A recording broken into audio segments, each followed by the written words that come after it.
इस खास चर्चा में आपका स्वागत है। आज हमारे पास एक बहुत दिलचस्प लेख है। शीर्षक है ओशो, स्वयं से संघर्ष त्यागें, जीवन जिएं।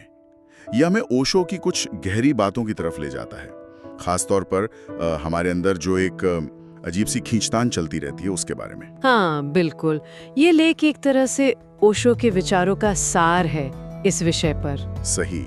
और हमारा इरादा यही है कि हम इस लेख के जरिए ये समझें कि आखिर ये अंदरूनी जद्दोजहद, ये टकराव क्यों होता है, और ओशो के हिसाब से कैसे खुद को बस जैसे हैं वैसे मान लेना, स्वीकार कर लेना हमें शांति दे सकता है, एक बेहतर जिंदगी।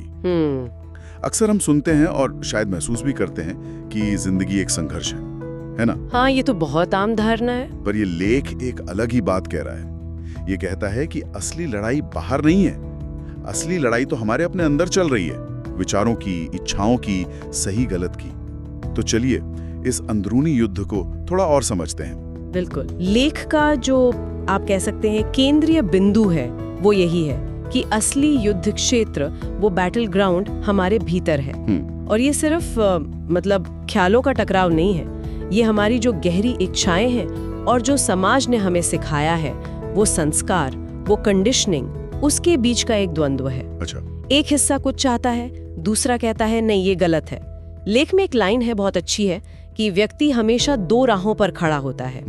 एक कश्मकश सी है जो लगातार चलती रहती है। लेकिन ये होता क्यों है? मतलब हम इस दोराहे पर खड़े ही क्यों हो जाते हैं? क्या ये बस इंसानी फितरत है या कुछ और है इसके पीछे?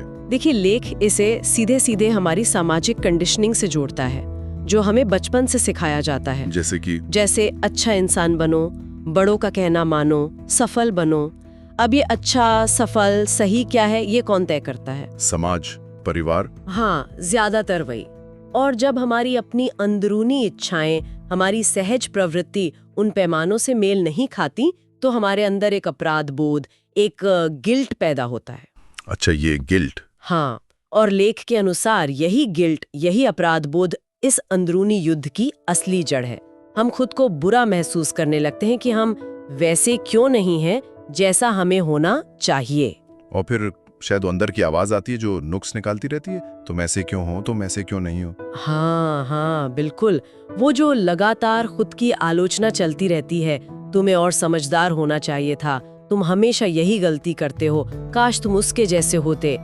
ये जो और बेहतर और ज्यादा की एक रेस है ना अंदर, वो कभी खत्म ही नहीं होती, और ये अंदर की लड़ाई को और तेज करती रहती है। इसीलिए लेख में ओशो का एक बहुत पावरफुल कोट है।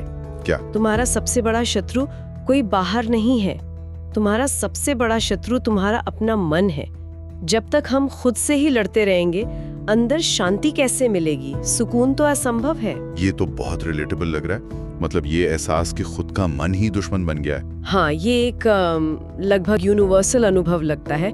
हर कोई शायद कभी न कभी इससे गुजरता है। तो अगर ये लड़ाई इतनी आम है और इसकी वजह हमारी कंडीशनिंग और खुद की आलोचना है, तो इस लेख के हिसाब से इस पूरी प्रॉब्लम की, इस युद्ध की असली जड़ क्या है? शुरू कहाँ से होता है ये सब? लेख बहुत साफ कहता है कि प्रॉब्लम की जो बुनियाद है वो है अपने असली रूप को, अपने वास्तविक स्वरूप को स्वीकार न करना। स्वीकार न करना। हाँ, हम जैसे हैं उसे पूरी तरह से कबूल न कर पाना।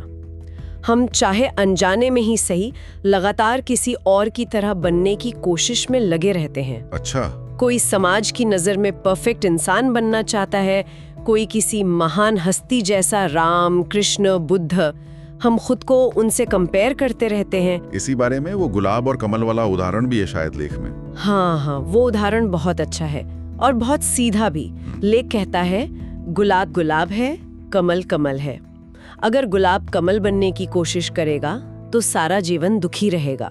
ये सिर्फ अलग होने की बात नहीं है, ये उस दर्द की बात है, उस पीड़ा की, जो तब पैदा होती है जब हम अपनी नेचुरल टेंडेंसी को, अपनी सहज प्रकृति को नकारते हैं और कुछ और बनने की कोशिश करते हैं जो हम हैं ही नहीं। लेख कहता है यही दुख और अंदरूनी युद्ध का असली कारण है, खुद को रिजेक्ट करना, स्वयं की अस्वीकृति। और इसी से वो अपर्याप्तता की भावना आती होगी कि मैं काफी नहीं हूँ। बिल्कुल, ये दोनों चीजें बहुत गहराई से जुड़ी हुई हैं।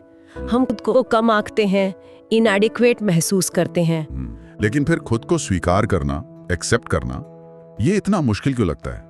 और क्या स्वीकृति का मतलब बस ये है कि हार मान लो कि बस मैं तो ऐसा ही हूं? नहीं नहीं, ये बहुत जरूरी सवाल है और लेख इसे साफ करता है। स्वीकृति का मतलब बिल्कुल भी निष्क्रियता या हार मान लेना नहीं है। ये नहीं कि आप कहें ठीक है मैं ऐसा हूं, अब कुछ नहीं बदल सकता। तो फिर क्या है स्वीकृति? स्वीकृति का मतलब है सच्चाई को देखना, रियलिटी को पहचानना, बिना किसी जजमेंट के, बिना किसी लाग लपेट के, बस ये देखना कि अभी इस पल में मैं ऐसा हूँ, मेरी ये अच्छी बातें हैं, मेरी ये कमजोरियां हैं, मेरे अंदर ये विचार आते हैं, ये भावनाएं उठती हैं, ये सब मेरा हिस्सा है।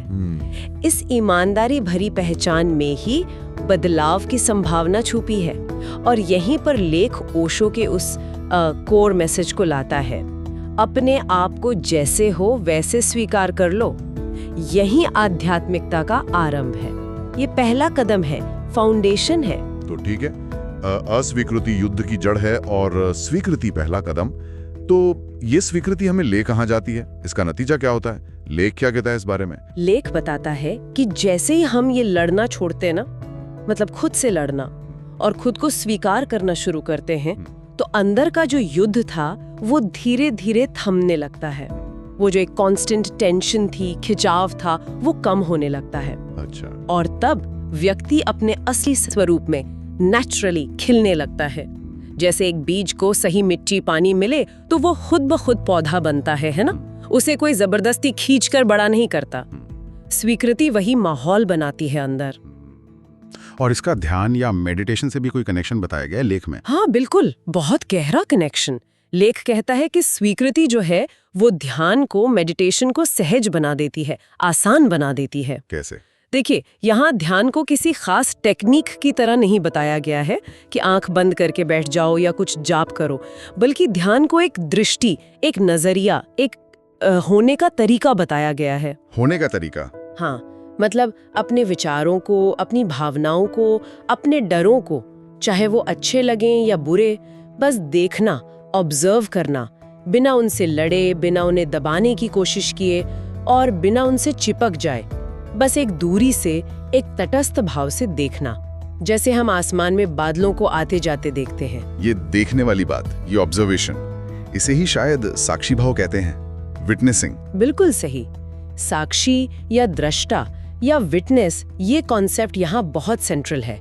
जब हम बिना फंसे हुए, बिना जजमेंट पास किए, बस अपने अंदर जो कुछ भी उठ रहा है, विचार, भावनाएं, यादें, उसे देखना शुरू करते हैं, तो धीरे धीरे एक कमाल की बात समझ आने लगती है। क्या? हमें ये पता चलता है कि ये सब चीजें, विचार, भावनाएं, डर, ये सब तो मेहमानों की तरह हैं, आते हैं और चले जाते हैं, ये परमानेंट नहीं है। सुख आता है, चला जाता है, दुख आता है, वो भी चला जाता है, गुस्सा आता है, फिर शांत हो जाता है, लेकिन इन सब के पीछे कोई है जो इन्हें देख रहा है, जो इनसे प्रभावित नहीं होता। वो देखने वाला, वो साक्षी, वो हमेशा शांत रहता है, वो हमेशा मौजूद रहता है। लेख के अनुसार यही हमारा असली केंद्र है, हमारा वास्तविक स्वरूप। अच्छा, मतलब हम वो विचार या भावना नहीं हैं, बल्कि उनको देखने वाले हैं, ये कह रहा है लेख। एग्जैक्टली। लेख इसी समझ पर बहुत जोर देता है। ये एहसास कि मैं अपने विचारों और भावनाओं से अलग हूँ, मैं उन्हें देख सकता हूँ, ये अपने आप में बहुत आजादी देने वाला है, मुक्तिदायक है। और जब ये साक्षी भाव गहरा होता है ना, तब पहली बार लेख कहता है सच्चे प्रेम का जन्म होता है। सबसे पहले खुद के प्रति प्रेम, सेल्फ लव। खुद के प्रति? वो कैसे? क्योंकि अब हम खुद को अपनी कमजोरियों और अपनी तथाकथित बुराइयों के साथ भी स्वीकार कर पाते हैं, उन्हें देख पाते हैं, बिना खुद से नफरत किए। वो जजमेंट कम हो जाता है।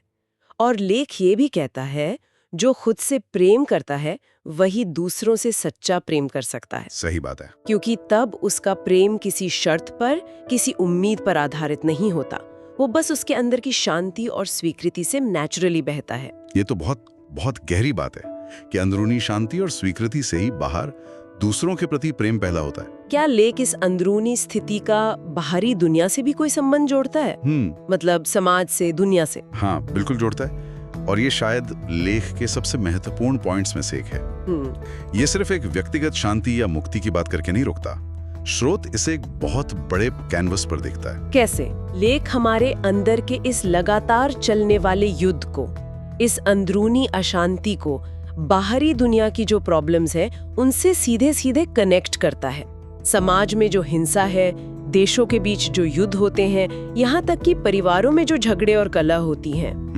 लेख का तर्क है कि इन सब का जो मूल कारण है वो कहीं ना कहीं व्यक्ति के अंदर चल रहे संघर्ष में ही छुपा है। आप कह रही हैं कि अगर हम अंदर से बटे हुए हैं, खुद से ही लड़ रहे हैं, तो हम बाहर शांति कैसे ला सकते हैं? बिल्कुल यही बात। लेख का इशारा यही है कि जब एक इंसान अंदर से ही अशांत है, खुद से ही नफरत करता है या खुद को स्वीकार नहीं कर पा रहा, तो उसकी वही अशांति, वही नफरत, वही अस्वीकृति बाहर प्रोजेक्ट होगी। रिश्तों में, काम में। हाँ, उसके रिश्तों में, उसके कामों में, समाज में, उसके व्यवहार में। इसलिए लेख कहता है कि आंतरिक शांति ही बाहरी शांति की पहली शर्त है, अनिवार्य शर्त है।